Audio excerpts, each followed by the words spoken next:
ফিলিস্তিনিদের পক্ষ নেওয়ায় ওয়াশিংটন থেকে মাইক্রোসফটের 18 জন কর্মীকে গ্রেপ্তার করেছে পুলিশ।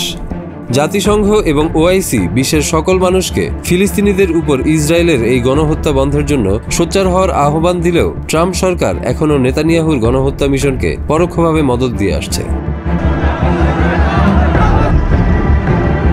গাজায় চলমান যুদ্ধের মধ্যে ইসরায়েলি সেনাবাহিনীর মাইক্রোসফট প্রযুক্তি ব্যবহারের বিষয়ে একটি জরুরি পর্যালোচনার ঘোষণা দেওয়ার মধ্যেই বুধবার ওয়াশিংটনের রেডমন্ডে অবস্থিত মাইক্রোসফটের সদর দফতরে কর্মীদের নেতৃত্বে হওয়া বিক্ষোভে 18 জনকে গ্রেপ্তার করেছে পুলিশ।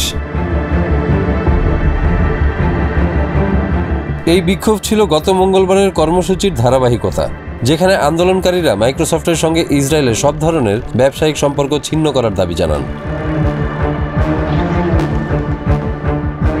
মঙ্গলবারের প্রতিবাদে প্রায় 35 জন আন্দোলনকারী কর্তৃপক্ষের অনুরোধে চলে গেলেও বুধবারের বিক্ষোভকারীরা তাদের বিক্ষোভে অনড় ছিলেন এবং তাদের মধ্যে আগ্রাসী আচরণও দেখা যায় বলে জানিয়েছে রেডমন্ড পুলিশ বিভাগ।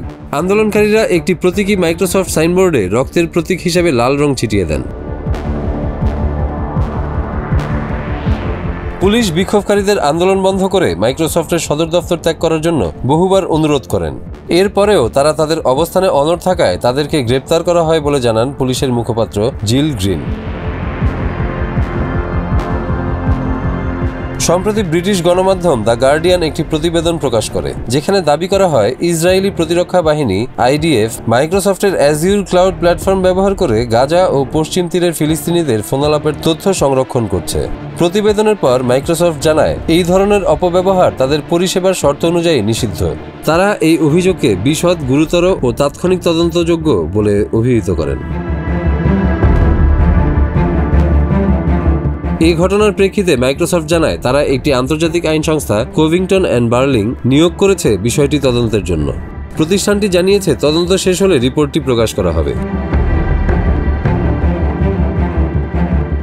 এর আগে এপি জানিয়েছিল মাইক্রোসফটের সঙ্গে ইসরায়েলের প্রতিরক্ষা মন্ত্রণালয়ের ঘনিষ্ঠ সম্পর্ক রয়েছে। বিশেষ করে 7 অক্টোবর 2023 সালে হামাস হামলার পর প্রতিষ্ঠানটির কৃত্রিম বুদ্ধিমত্তা ভিত্তিক সামরিক প্রযুক্তির ব্যবহার প্রায় 200 গুণ বেড়েছে। যদিও মাইক্রোসফট সামরিক খাতে প্রযুক্তির ব্যবহারের বিষয়টি স্বীকার করেছে, তবে প্রতিষ্ঠান নিযুক্ত একটি পর্যালোচনায় দাবি করা হয় অ্যাজুর বা অন্যান্য এআই প্রযুক্তি গাজায় নিরীহ মানুষের ক্ষতির জন্য ব্যবহৃত হয়েছে এমন কোনো প্রমাণ মেলেনি। বিক্ষোভের নেতৃত্ব দেওয়া কর্মীদের একটি সংগঠন নো অ্যাজুর ফর অ্যাপারটাইড দীর্ঘদিন ধরে অভিযোগ করে আসছে যে মাইক্রোসফটের প্রযুক্তি ইসরায়েলি বাহিনী ফিলিস্তিনিদের নজরদারি, ক্ষুধার্ত রাখা ও হত্যার জন্য ব্যবহার করছে।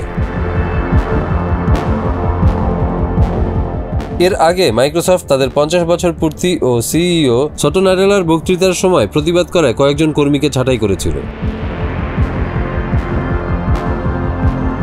মঙ্গলবারের বিক্ষোভে কর্মীদের গণবিপ্লবের আহ্বান জানানো হয়, যা ইসরায়েলি দখলদারিত্বের বিরুদ্ধে ফিলিস্তিনিদের ঐতিহাসিক প্রতিরোধ আন্দোলনের ভাষা। রেডমন্ড পুলিশ বিভাগ জানিয়েছে গ্রেপ্তার হওয়া 18 জনের বিরুদ্ধে অনুপ্রবেশ, সরকারি সম্পত্তির ক্ষতি, গ্রেপ্তার প্রতিরোধ এবং বাধাদানের মতো একাধিক অভিযোগ আনা হয়েছে। বিক্ষোভে কোনো হতাহতের ঘটনা ঘটেনি। গ্রেপ্তারকৃতদের মধ্যে কতজন মাইক্রোসফট কর্মী তা এখনো নিশ্চিত নয়। মাইক্রোসফট এক বিবৃতিতে জানায়, মধ্যপ্রাচ্যে মানবাধিকার রক্ষার প্রতিশ্রুতি বাস্তবায়নে আমরা কঠোর পরিশ্রম চালিয়ে যাব। তবে একই সঙ্গে যারা বেআইনিভাবে সম্পত্তি ক্ষতিগ্রস্ত করে, ব্যবসায়িক কার্যক্রমে বিঘ্ন ঘটায় বা অন্যদের হুমকি ও ক্ষতির মুখে ফেলে, তাদের বিরুদ্ধেও আমরা কার্যকর পদক্ষেপ নেব।